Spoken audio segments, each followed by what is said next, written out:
you're ready to wake up, you're going to wake up. And if you're not ready, you're going to stay pretending that you're just a poor little me.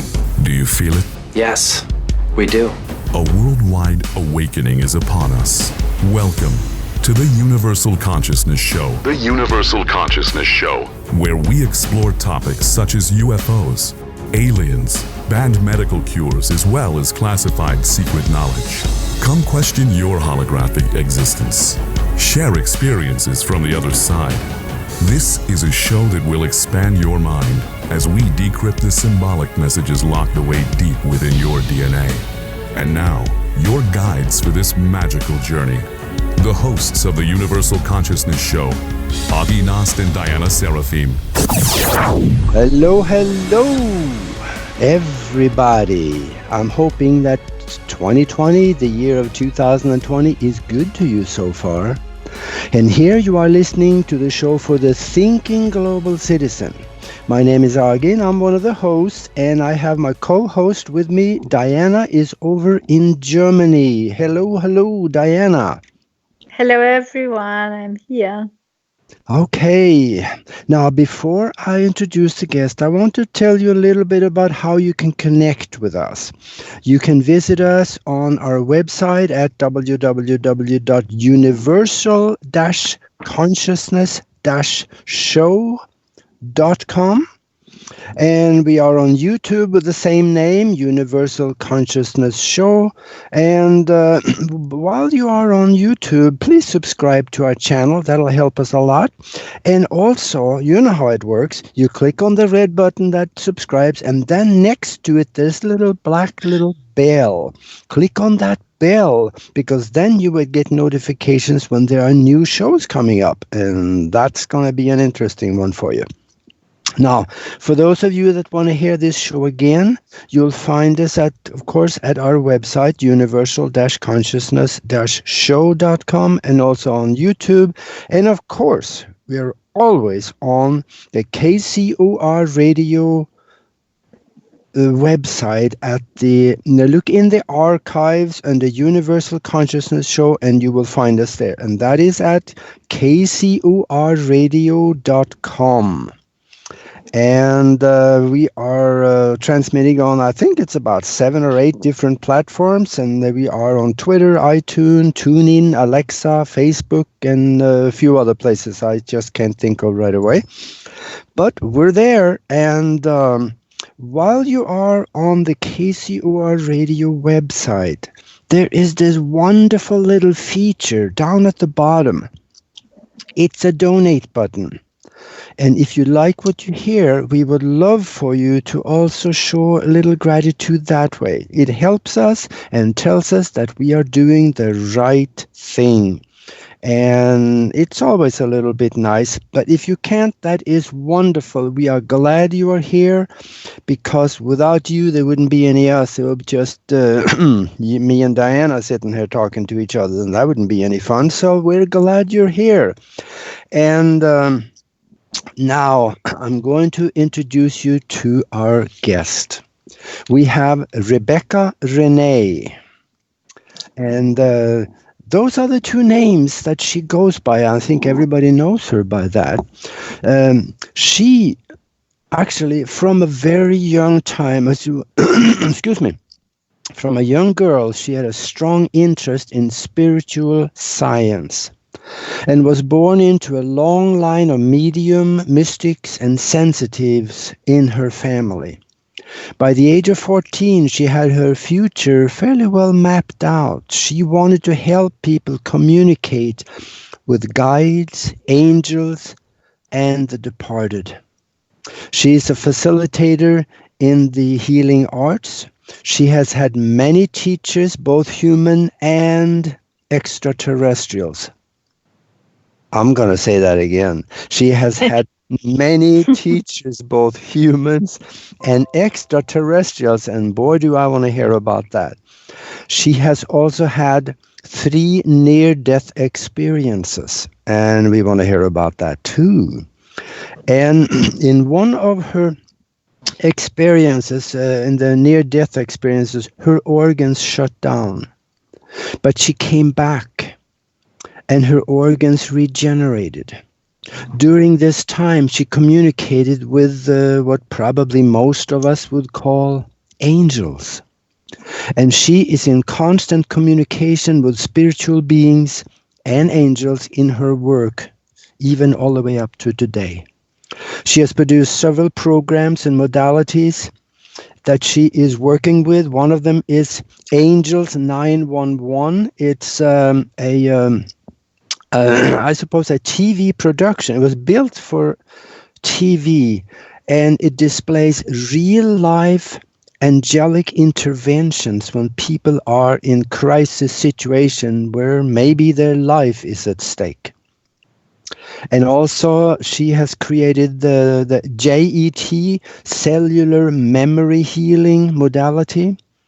She works with angelic soul retrieval, soul touch therapy, angels speak in the language of light, and she's helping people to clear energy both from the people themselves, from homes, and to restore harmony in their environment. And she has created several other modalities that she's working with, but I've been talking too long. We want to hear from Rebekah here. Welcome to the show. Hi, Augie. Thank you for having me. Is everyone able to hear me okay? Yes, you sound loud and clear. Okay, perfect. Yes. Thank you. Hello, Rebekah. Thank you. So nice to be with you guys. Renee's my middle name and my last name's hard to pronounce, so we just go with that. It's just a lot easier. Thank you so much for being with us today. Could you please start by telling us a squeeze story about how did it all begin for you? What was the turning point in your life that put you on this wonderful path? I mean, you are so young and so beautiful, and the other girls in your age are spending their time in nightclubs and not connecting with quantum physics and spiritual beings. So can you tell us, how did it all begin for you? Okay, that was a compliment. I just became a grandmother. I am 49. Bless you. Okay. He was just born on Valentine's Day too.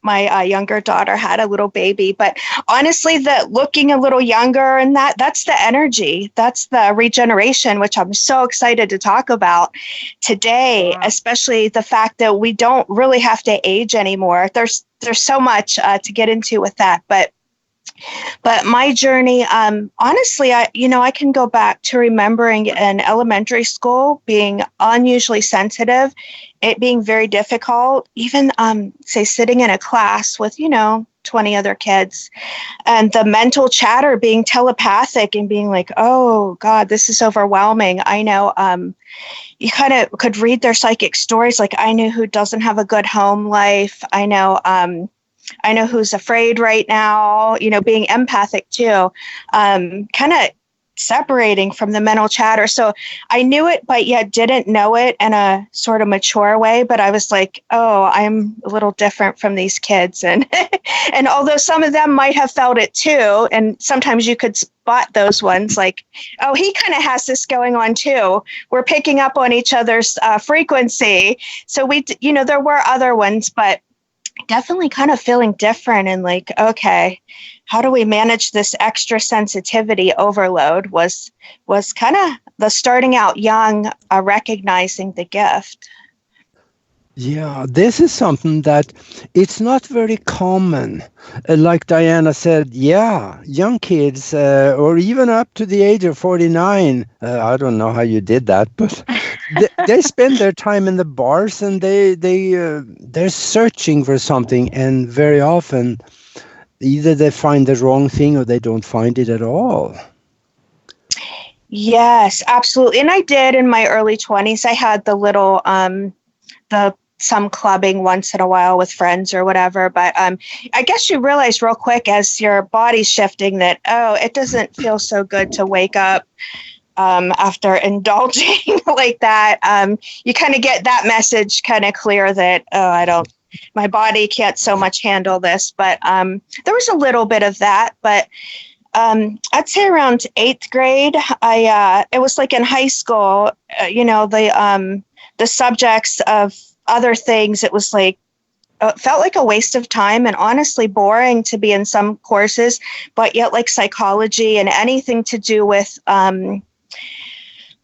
science, different things like that. The parts of science that touched on, space and time, the little bits of that came in there, and planets. It was like, oh yes, this is what I like. This is kind of self-discovery, and then sort of through the years, the later high school years from 14 on, I looked around, and I mean, the 80s weren't so much as interesting as it is today. But it was like, oh, a lot of people have density. How can we help them with this? Like, people should be happier, and even different family members, them all being overly sensitive, dealing with it in their own way. Oh, how can I help this person? Or why is this person arguing? Or there's got to be a better way. And I was like, okay, I'm here for that purpose, to help figure things out on some level, or be part of that collective that finds the solutions. So, yeah. But you also mentioned in your bio that your family has a spiritual history also. Can you tell us about that? Your grandmother or...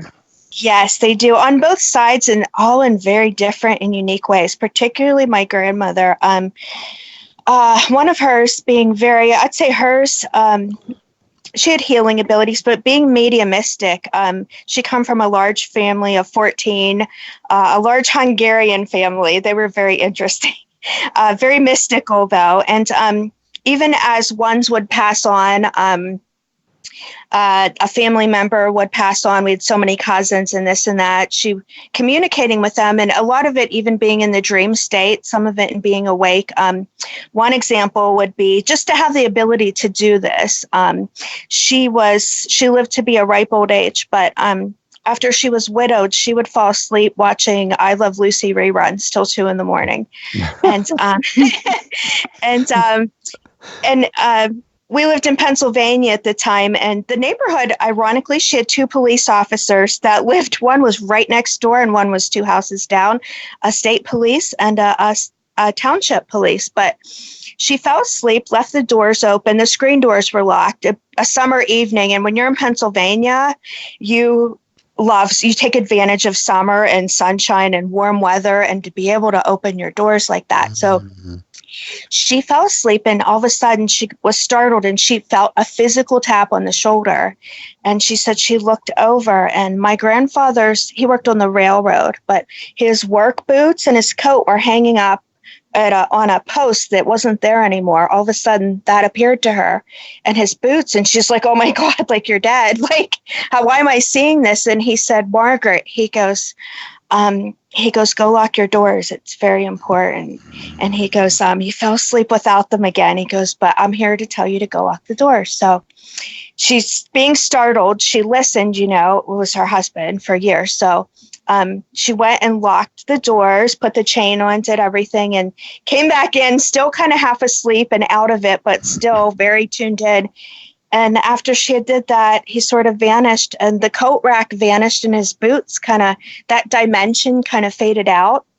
And she went to bed, and was still kind of startled, like, oh my God, like what just happened? And the next day she found out the home, I can't remember if she said it was Catty Corner, but the home across the street was robbed, and the home on the street behind her was robbed. So, wow. And yes, and hers might have been on the list to get a message like that. So, yeah. Was that man that showed up, was he among the living, or was he departed already? It was her deceased husband, my grandfather. Yeah. Yeah. And she hadn't heard from him in a while, and he came in very clear. I mean, manifested his work boots, and just as it was, before he left, kind of showed her, and she felt a slight physical tap and said, yeah, go lock your doors. And didn't give her the whole details, but yeah, neighborhood robberies happened that night. So, wow. Yeah. Just to I know. I know. But let's jump into Yeah. the seed now. You Yeah. mentioned also in your bio that you had already 3 times a near-death experience. What kind of information you brought with you from the other realm? Can you talk about this, or if you want, of course? Yes. Absolutely. And two of them were near car accidents, which I'll get into those. Each one a little bit different, but the first one was very profound. I had given birth to my daughter, and this is what's so synchronistic. It was, I have to look on my calendar, but it was 22 years to the date. It happened in February, right around this date, right around Valentine's Day. Wow.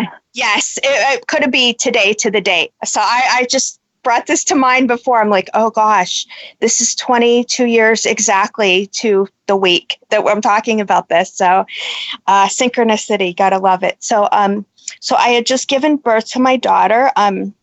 The day after I had my tubes tied, I knew that I just kind of psychically knew it's just going to be 2 for me in this life, and 2 live births. So and then 2 weeks later, I had unknowingly developed a kidney infection.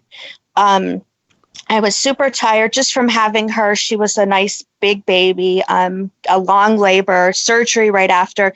And her sister was at the time, she was almost 7. I have the baby in the carrier and the sister's jumping on the bed. And I'm like, oh God, I'm overwhelmed because I started breaking into a fever. And at that point, it went up to 105, which for an adult is high. Yeah. And my kidneys started contracting, and I thought, oh, I got so big with her, because she's such a big baby. My muscles are contracting. And then I thought, but no, I have a fever and I'm starting to feel kind of faint. I really felt like, okay. Within an hour, it got that high, and I thought, I better call someone. I don't want to pass out with 2 little kids. So I called my stepmother, who was a nurse, and actually a baby. She worked in maternity. So she was the ideal go-to person to call. And I said, listen, you might want to come over. I said, I feel like I'm about to maybe faint. I said, I don't know what's wrong with me. I said, the thermometer's reading 105. So in the meantime, I took 4 Advil, 2 Tylenol, 8 popsicles, started chilling. It's all I kind of knew to do. And kind of with meditation, telling my body, okay, lower your temperature as best as I could without in between shakes. So we went to the emergency room, and ironically, we're, especially doing this work, we're tuned into our own bodies. They looked at me and said, me taking the meds, got the fever down and doing the meditations to like 102. And they said, are you sure it was that high? And I said, yeah, I'm quite sure. I said, and they said, well, you have a urinary tract infection. Sent me home with some macrobid and you'll be fine. And I'm thinking, no, I'm deathly ill. So they wouldn't listen to me. I go home, wrap up in 4 blankets, and right around 7 a.m, the fever spikes up to 105 again. So I said, okay, we're taking thermometers for proof. I said, I'm taking a picture of this. I said, there's something seriously wrong. So we went to the ER. It was in the middle of winter in Pennsylvania. There's the person before me was like the first priority. It was a motorcycle crash of some sort. There were, little babies in there that were sick, and it was quite full. So I didn't get a lot of attention. So I'm in the room, and all of a sudden I feel the fever escalating, and I thought, oh my gosh. And I looked over in the corner of the room. I was starting to fade out, not knowing what's going on, knowing that it's not good. And I only can call her the angel of death. I didn't know what else name to give her. Comes into the room and looks at me, and we start talking. And I look at her, I said, oh, and I just knew who she was, sort of from being escorted into the womb. I guess she'd be the angel of life too, but my main angel that works with me on that level. And it was like, oh boy. And she said, yeah, it's serious. And she said, she showed me we did a life review right then and there. And she goes, this is what's going to happen if you go. And she literally showed me every timeline. I mean, the bird's eye view was phenomenal. And she was showing me, my daughter, all the more problems she would have if I didn't stay. And can you still hear me? Yes, we can hear you. Okay, I heard a little bump on Skype. Showed me, she might only live till this age. It's going to be real hard with her without a mom. The older one will handle it better, and just my family members and what would go on with her dad. I mean, it was phenomenal, the information, and it was like, and very specific to me. And it was like, oh God. And I was like, no. I said, and I almost could see her timeline and our future generations. And I said, what do you want me to do? I said, I'm going to say I'm going to stay. I said, I just gave birth. I got a 2-week-old.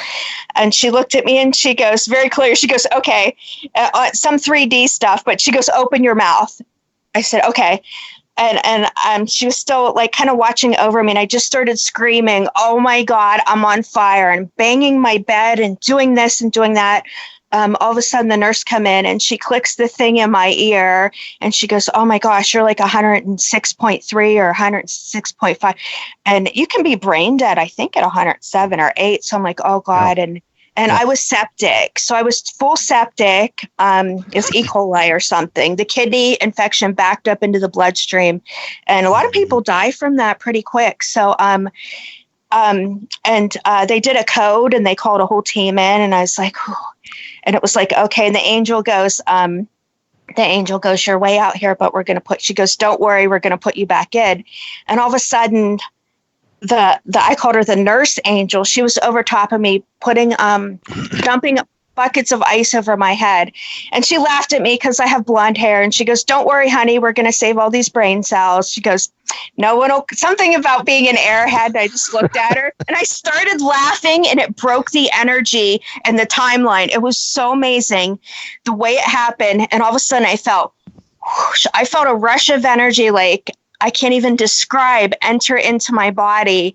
And I came back into me, and even a little different, I came back in, and I looked at her and I smiled, and I knew I was back. And it took several hours. They finally got the fever down to like 103. And then I stayed in the hospital for a while, but totally transformed. And just amazed because, the kidneys were shutting down, the organs. My heart rate was so high, I thought at any time I'm going to short circuit, going through that shock. They call it septic shock, and indescribable, the information you get. And just,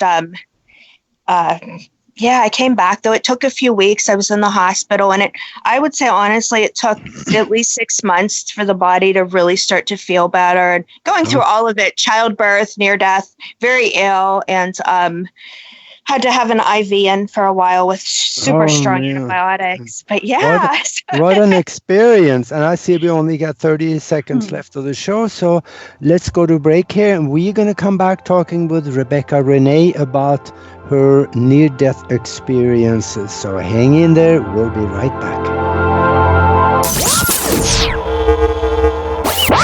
You're listening to the Universal Consciousness Show. The Universal Consciousness Show. Your weekly connection to the truth. You get to really sort of enjoy a bizarre ride. Share your knowledge by calling our hotline number at 702-425-9230. That's 702-425-9230.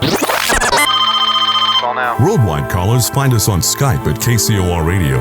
It's time to abandon your fear and question what you think you know. And now, if you will, accompany me on a journey to the future. More awakening awaits. After this, after this, after this, after this, after this, after this.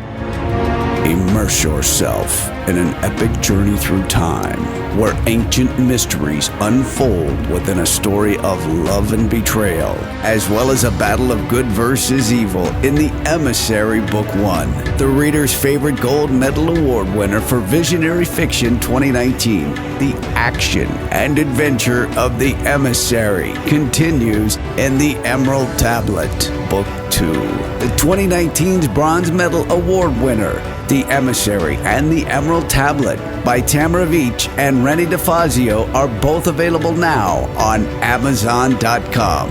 Let your reading adventure begin.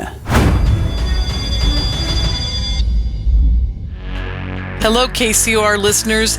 Lorian Fenton here from the Fenton Files to tell you about UFOCon 2020 in San Francisco, February 20th through 23rd. A conference like no other, UFOCon is where experiencers are going to reveal new information and science and consciousness will collide. So get your tickets at UFOCon2020.com. That's UFOCon2020.com. Don't miss what will be the most talked about conference of the decade. Monday nights are about to become hauntingly good as Reverend Sean Whittington possesses the airwaves with Vegas Supernatural. Tune in every Monday at 5 p.m. Pacific, 8 p.m. Eastern for Vegas Supernatural, exclusively on the KCOR Digital Radio Network. There's a war raging between good and evil.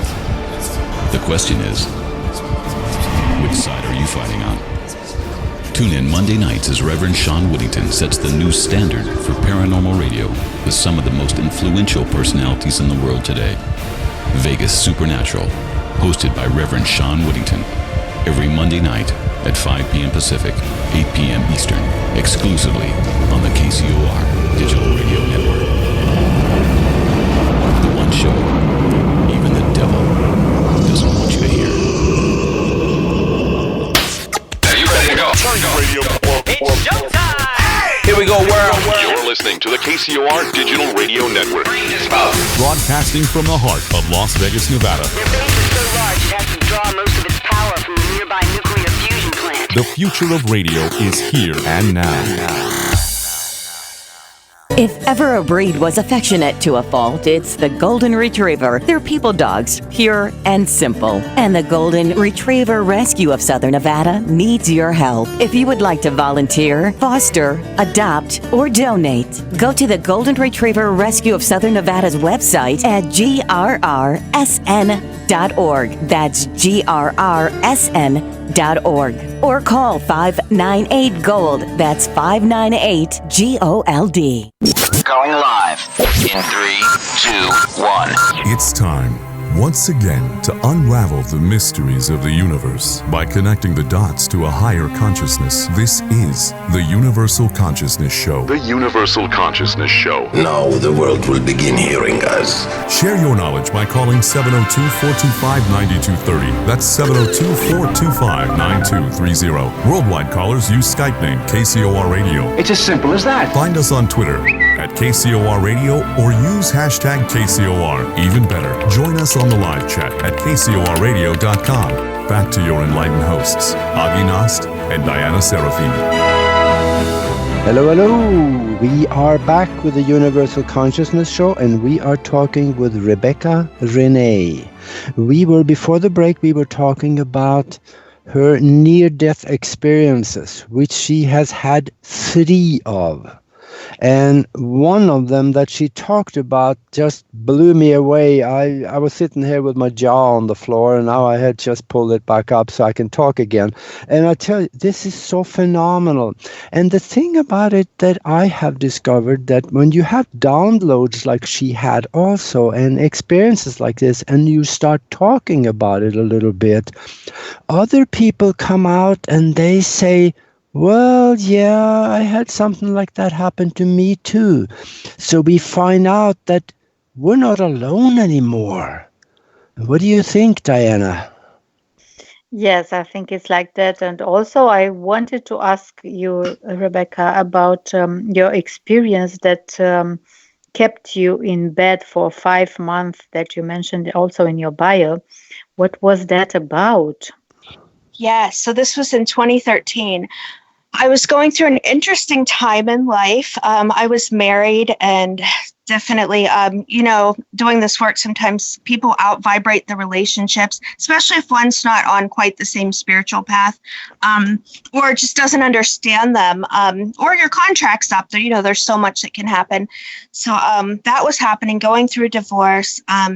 It was interesting. I was being shown that I had worked at a healing center part-time, and then I had a 3D job working with autistic children and sort of disabled children. Many of them gifted, mind the way. Sometimes the labels are, many of them gifted.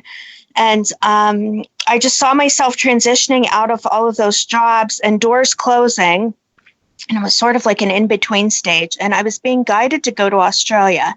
So I made that trip. It was interesting. Psychically saw it. I kind of sped up on the space-time continuum and saw myself on this large aircraft. And I laughed because at the time it wasn't 100% sure if I was going. And I told a lady on the airplane, I said, I had the vision of, we had a layover in Seoul, Korea. I said, I saw all these buildings here.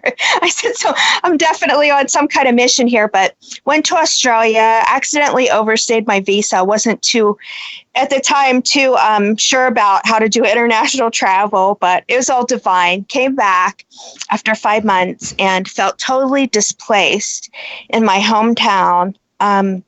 And the frequencies started coming in right around that time. And it was so weird. I would look at even my family members and I felt like I was on another dimension. I could still physically see them, but I knew my frequency, like, okay, I'm on channel 107.3 and these guys are still on 94.3 FM and I can look at their station, but I can't fully engage. And I knew they could feel my body just pulsing sometimes and think, okay, there's something different about her. And at the time, I was finishing up the divorce. It got to the point where I couldn't work. I couldn't even take clients. It was like, okay, I got to keep my money coming in. Like, and the universe was like, you're going to be fine. And they would show me a butterfly and a cocoon. And they're like, this is you. And they're like, I'm like, okay. And me being, I love doing and just, even traveling, doing things, being active. And it was like, my body was like, what the heck? So I went through downloads like I had never experienced or expected in my life. It almost felt like the frequency. Some nights I would lay there and I felt like I was being honestly electrocuted. And I thought, oh my God, it's kind of torturous. And I was like, this isn't fair. And a lot of my healer friends didn't understand yet. They weren't getting it quite like I was. And I had a shaman from Washington, D.C. He's an amazing guy. He'd be cool to have on the show even someday. He helped me through it. Honestly, a few people that tuned in and he's like, oh, you're definitely ascending. He goes, you just literally popped. He was showing me almost like the movie Lucy. He goes, we just activated this brain center. You did this last night. Fascinating information he got. I said, I feel it. I said, my head feels like it wants to explode. And I sat there. And at the time I was staying at my dad's. I was in transition going through a divorce. I didn't know like kind of what was next. And I watched rainbow energy flow out of my palm chakras. And honestly, I thought people do LSD to get to this or ayahuasca. I'm like, I'm getting it naturally. I'm like looking at this rainbow light and I'd take my hand and like wave it in the air. And I'm like, this is a trip. And my family's just looking at me like, what are you on at some points? And I'm like, I'm on a natural high. But then the downloads would come and I'd cry because what they showed me, the angels were like, well, we're sending energy from your soul, your higher self, from the angelic realm, like a searchlight into your body to pull up anything that no longer resonates with who you're going to become. And we're releasing the density. And they were showing me how when we hold density in our cells and cellular memories and all of that, that's how people that contributes to cancers and tumors. It's heavy, it's dense. And I'd cry and cry. I cried during that time. I literally cried for 5 months straight. But each purge, I'd feel so much better. It's like, oh God, we lost 10 pounds in weight, in spiritual weight. And we lost 20 pounds. But it was like being in labor, honestly. The birthing pains into a sort of a new timeline, a new being all the way together were extremely painful. My face broke out. I had acne like a teenager. And my family's just looking at me like, I'm like, oh, I gotta go to bed. And my biggest thing that came out of it, I had always been sort of a spacey person from doing the work, but all of a sudden I had vertigo, like anything I'd ever experienced, and a feeling of being sort of stoned. And, you're dropping all the spiritual weight, the heaviness, the heavy emotions from your organs, your mental body, your emotional body. And so you're literally becoming lighter. Gravity is different. And, to learn to drive. I couldn't drive sometimes. I'm like, I feel like I'm high. And driving through mountains was the big one for me. My energy body got so big, I would feel like that body was in front of me before the mountain, and I'm only 5'2", so my 5'2" body's in the car trying to catch up to this big astro body, and total perception became this weird thing, and seeing people's energy, and sometimes at the subatomic level, and just having new sight, really seeing different things, and it was like, whoa. so yeah. You definitely was able to tap into something that is not physical. And this was probably coming from a vibration that was much higher than you. And at the time you had all these strange experiences, your brain and your conscious or your body was not ready for it. So that's why you probably felt so strange. I did. And just even the crystallization of the body, the turning from the carbon to the crystalline. I was, it wasn't too long after that. I was in Sedona in Arizona, and it was in one of the vortexes. I can't even remember what it's called, that they don't advertise, the more of the less famous ones. But I looked down and I saw it. I said, oh my God, it looks like there's stardust on my hands. And I saw the teeny tiny crystalline particles on my palms. And my friend had them too. And we're like, and first she goes, that's your makeup. And I said, I didn't put sparkles on today. And then I said, okay. I said, I'm not sure. So we took showers, and I said, no, they're still there. So being able to physically see the crystalline teeny tiny particles on the palm chakras, the whole DNA transformation was like incredible. Absolutely incredible. Yeah, and we have a question in the chat room also from Margaret, and she is asking, what alien beings did Renee talk with, and what did they say? What did the alien influence tell you? Oh, yes. Okay. I have actually several of those experiences. At one point during this, I called it the cooking. To me, it was like I felt a baptism by fire on some level. The heat in my body would go up so high with all the kundalini going that fast that I would sweat. I would eat popsicles and just try to keep up with that. But at one point during that 5 months, I was house sitting for my dad. They went on a trip, and I had this experience, and it was really interesting because right around 3 a.m, the veil's very thin. So I had sort of left my body, and I saw, I want to say, an almost blinding white light. And I thought, oh my God, abductions are real was my first thing. And I looked, and I didn't feel hesitant about it. I didn't feel it was a bad thing, but I felt like they lifted my body out of my body. And it was almost like they purified me, as if I got a dip in the central sun. It was so brief, but physically painful. When I came back into the vessel, I felt the heat was so high, the hot energy. I thought I might die, kind of feeling like, okay, this is beautiful. It was euphoric, but my physical vessel is having a hard time with this. And I started crying, and I thought, and then the electricity went up even higher in the physical vessel. The life force increased. And I thought, oh my gosh, I thought I'm becoming galactic, which we all are on this path. We're all galactic anyways. But, and I was a little scared after I came back in. My consciousness once again had shifted during this period to a whole nother level. And it was honestly, fear of the unknown was coming in. And it was like, and I was just told them, I'm like, okay, did I just die? What just happened? It felt like a part of me had died and become purified, a sort of like a walk-in experience, And all of a sudden I felt them start to materialize. There must have been about, I'd say it was half and half, 50 extraterrestrial beings and 50 angels. And they started materializing and lightly stroking the arm hairs on my hair and lightly coming into the physical as much as they could and moving my hair. It was so soothing and so blissful. I thought, if I'm dying, I'm going with you guys.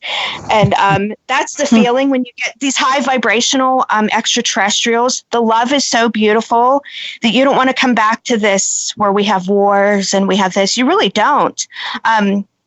even the near-death experience, it wasn't for my little babies and seeing that. You want to stay because it's, oh my gosh, it's so beautiful. It's the love is so beautiful and so unconditional. Another time, this was another experience, but in connecting with the extraterrestrials, and these ones are from the future. Time doesn't really exist over there. It's how our human part can be shown this, but they had shown me a dimension where you can't even think a negative thought, and it would be a paradise 24/7 if you could imagine that, but timeless. And they sort of like they had families, and they don't have dysfunction there because they're evolved. They're evolved past all that. No one has fear. It's nothing but pure love. And age, you don't age, all of that stuff. And it's just like, we're heading for this. Like, this is our future. And it is sad because you got to raise your frequency so high at the heart level to connect in with ones like that. And I don't want to say a separation anxiety, but you feel like, okay, when am I going to get this high again, to be able to really talk to them like this.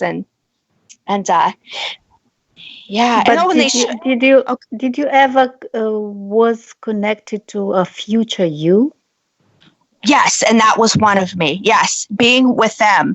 And honestly, it's a future timeline of our planet. There was no doubt in my mind. Absolutely. And what I was shown was so indescribable. And I have to laugh because one of the times this happened during a session that a friend was giving me called Physio Etheric Spiritual Balancing. And after I had come back, the lights started flickering in the room. I was telling them about these extraterrestrials. I said, they're like nothing in this world. And the lights flickered. I'm like, I told you, they're showing you, they're real. They're very real. So, but yes, a future me and also a future us, a future of our consciousness getting to how they live, how they are, almost a future aspect. And it's brilliant and beautiful beyond description compared to, some of the suffering we've been through. Kind of like that breakthrough where we go into nothing but higher dimensional love. And how do they actually live in their daily lives? Do they have... They showed me things like, oh gosh, honestly, and for me, I still have a childlike side in spite of going to be 50 this year. They're very innocent, the pure innocence.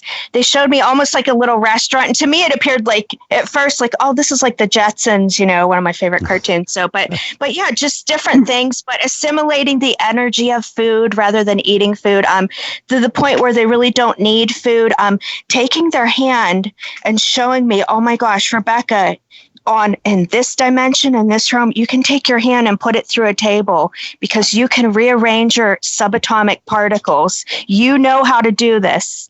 You know what I mean? You're going to get a remembrance of this and teleportation and all the fun stuff.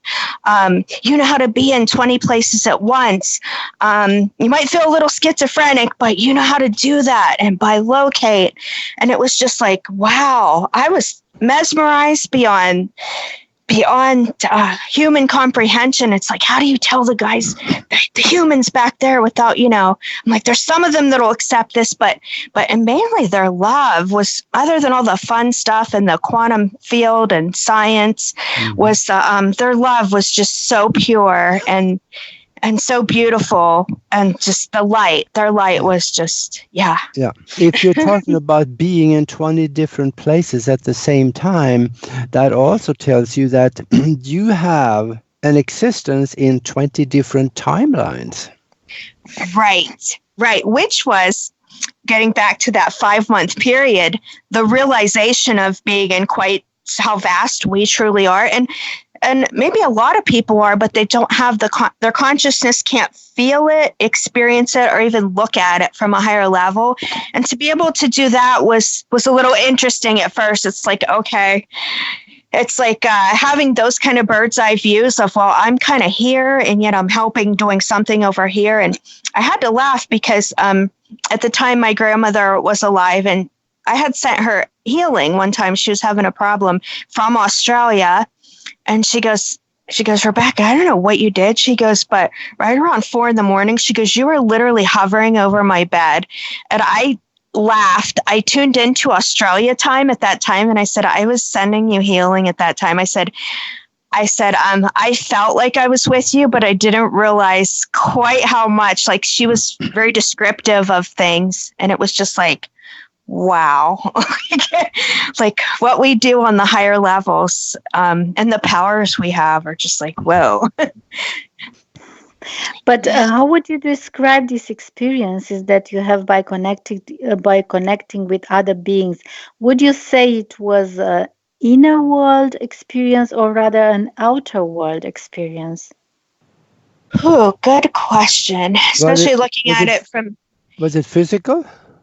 It sometimes, yeah, like when, and this is very rare, it truly is, it's not something, and I don't know how it is for other healers, other sensitive people, but at times when I would feel an angel or an extraterrestrial start to materialize, a lot of times though, it's such a fine, I want to say subtle energy, but I'll feel movement in my hair, almost as if they were stroking you and coming as close as they can to the physical and letting you know it's okay, things like that, moving your arm hairs. Now I will say this, and working with clients over the years, including my mother and other clients, non-family related, they would say, how did you do this? And I said, what? They said, you were at my head. I felt you at my head, and then you moved down to, like, say, by my heart or my throat, but I still felt your hands on my head.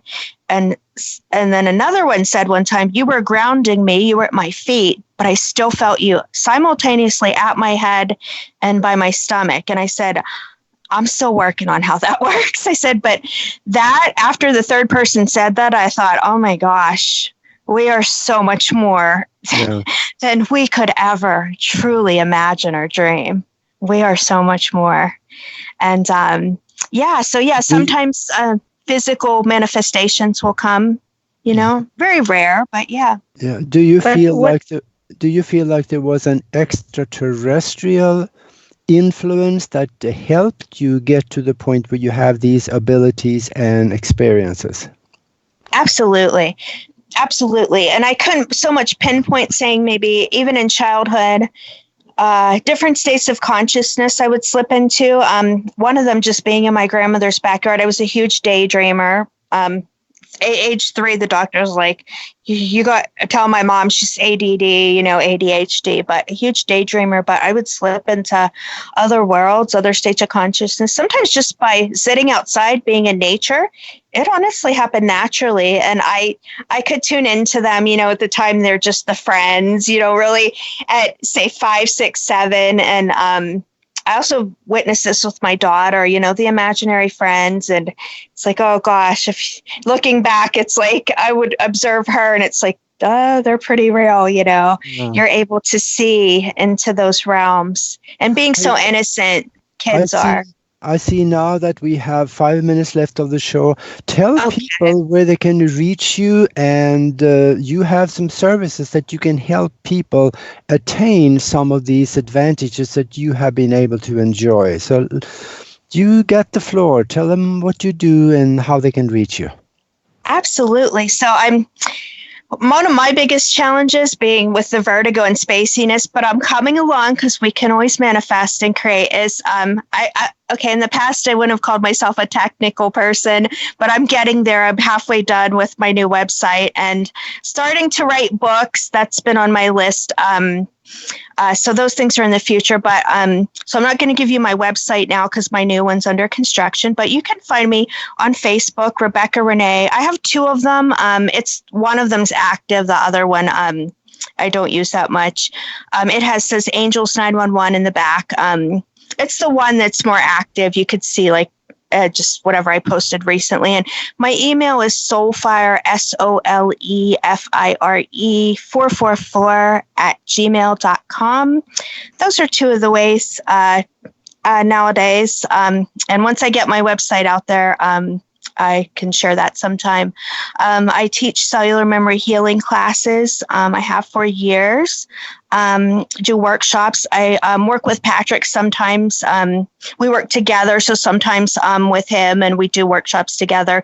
He channels an extraterrestrial being named Cartron. Maybe you guys would love to have him sometimes. But we work together sometimes and separate. I do private sessions. I I do group work. I used to do a lot more on social media. I'm hoping to get back into that. One of the huge things during that 5-month period of downtime was I said, well, why such big energy? I said, and I can barely handle this. And they said, group consciousness. So I do work with large groups sometimes. Lots of healing work. I've been blessed to have the one thing that did come out of the 5 months is the ability to take someone with a tumor and see it shrink after, say, 15 minutes. And it doesn't happen every time, but some people take a little longer. But just to be able to use your energy in such a powerful way rather quickly, or help someone shift rather quickly. What's the gift? It was 5 months of hell sometimes, but now to be able to help others and just know that when one of us feels better, we all feel better because we're a collective. We're all connected. So thank you guys for being on this path too. We are leading the way. And I see also having a tumor shrink in about 15 minutes. I've seen that actually. There's a video of that out there with Greg Braden. He explains that very well. This is real. It can happen. Yes. And we're getting down towards the end of the show here. So give people your email address again so they can contact you. Maybe they can, if they have any questions about anything that in relating to what you are talking about, maybe you could answer them for them. Give them your email. Absolutely. So yes, Soulfire, it's SOLEFIRE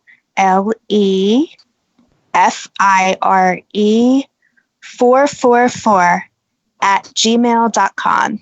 And then also Facebook, Rebekah Renee, spelled REBEKAHRENEE. And if for the last minute of our show, if you could squeeze your whole knowledge provided by those beings in a message for humanity, a message that could make a difference, what would that be? What we're going through now is so temporary. What's waiting for us is beyond human comprehension, the beauty of the fifth dimension and beyond, the peace, the harmony, and the love and unity, that unity consciousness field that is that we're working into. And we're going to get to a point where almost like the biblical stuff, we forget everything that's happened in the past. Wonderful. Well, Rebekah, I sure like to have you back to talk about more of these things.